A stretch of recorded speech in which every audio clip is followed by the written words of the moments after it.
Well, we'll try that again, everybody. Let's see if we can do a better job today with the sound. Can you hear it better? We'll be checking the chats just to see. It may take us a minute to reload the chats.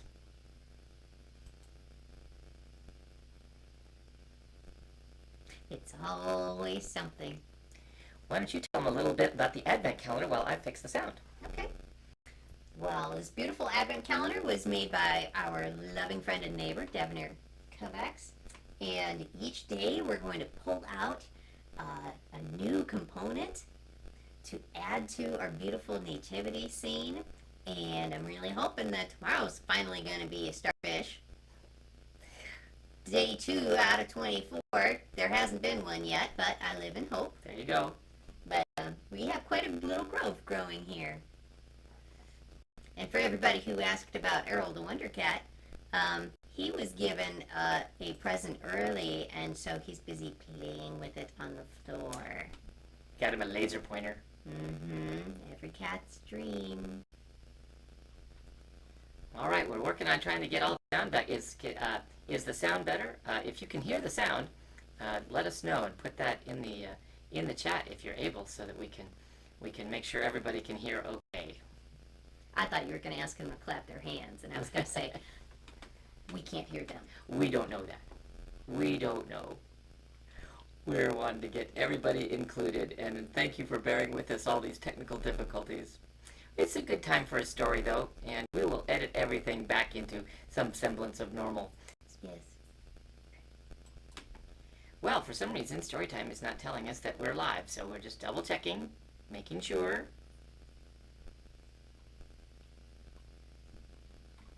I can see the chat box on the Facebook page, but not on Storytime page yet.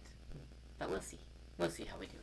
I want to be a real live storyteller. Oh, you are. You are a live storyteller. No, Trust I'm me. still just made of wood. Well, you're right. Yeah. But now we have good luck. And a float. And you float. Because you're like a duck. That's what I hear. Yeah. All right, then. Well, why don't you tell them about the tree so that I can keep working on the sound. Okay. Well then, behind me you may notice this rather bare little Christmas tree. As we add a item to our nativity scene, I'm also adding an ornament to our lovely tree that goes with each of our stories. So we have a snowflake from Dream Snow from yesterday, and today's story has winter come. We have a warm and fuzzy heart because home is where the heart is. And the story is about a little woodchuck family and some very inquisitive little woodchuck kits who want to know whether winter has come yet. Well, I think we've got our streams going again, so we'll just see if we can make it work for everybody. We've got at least a couple people letting us know, and it sounds like there's good speed sound. All right, Eric Crowden says can hear you, but we sound like elves. Well, that's because it's Christmas. We're working on that. We sound like munchkins. Right. Okay, well, it might be a munchkin story tonight, because I think we may have exhausted what it is I know how to do with that. I'm not sure why it worked last night and didn't work tonight. So it'll be the munchkin story. Let's tell the story. Okay. Has Winter Come by Wendy Watson. On the day that it started to snow, Mother said, "Winter is coming now. I can smell it in the air." The children sniffed. "Where?" They asked her, "What does it smell like?" Mother sniffed. "It smells cold. Cold and starry and dark." The children sniffed and sniffed and sniffed, but they couldn't smell anything. They ran to Father. "Can you smell winter coming?" they asked him. Father sniffed. "Yes, I smell frost and ice and snow piled up to my ears." "We want to smell it too," the children said. I want to smell it. You will, said Father. Come with us now. We're going to get ready. Ready for what? Said the children. Ready for winter, Mother said. Ready for warm, toasty fires and baked apples and long, deep nights.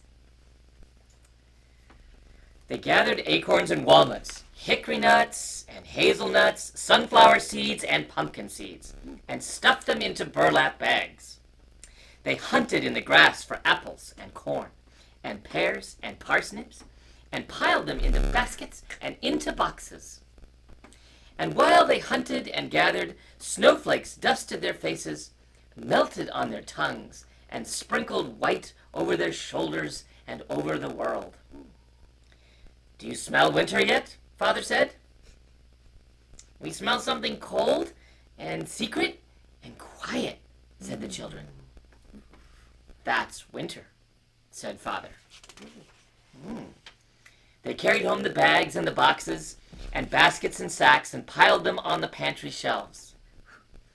Now we need wood, said Father.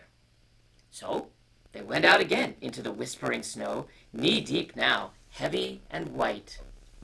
They gathered twigs and sticks and branches and stumps, pile after pile after pile, and pulled them home through the deep, powdery snow. When they finished, the shed was piled to the ceiling with wood, and all around outside the snow was as high as their waists. It was getting dark. Look, it's stopped snowing, said Father. They all climbed to the top of their lookout hill. A little louder so people can hear. They all climbed to the top of their lookout hill, tumbling and squealing in the deep snow. They saw stars and the moon, and more stars behind other stars. Wow. Oh, cried the children, let's fly away into the sky forever and ever. Do woodchucks fly? Yes. Well, I've seen them climb trees. Okay. And they stretched out their arms as hard as they could to the stars over their heads. The Munchkin stars.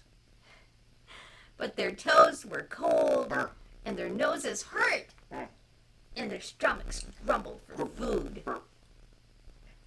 Let's save some stars, said Mother, so we can remember the night. How? Asked the children.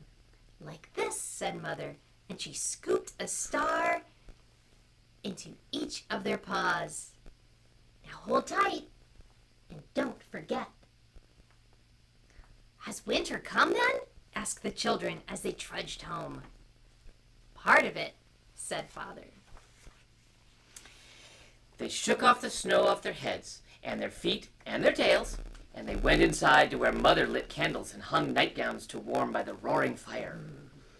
Ooh, we smell hot cider, said the children. Mother smiled. That's winter. They popped corn, and they drank cider, and roasted apples and nuts and pears, and curled on pillows in front of the fire while Father told stories. Maybe some people out there are curled in front of a fire. What do you smell now? Whispered Mom.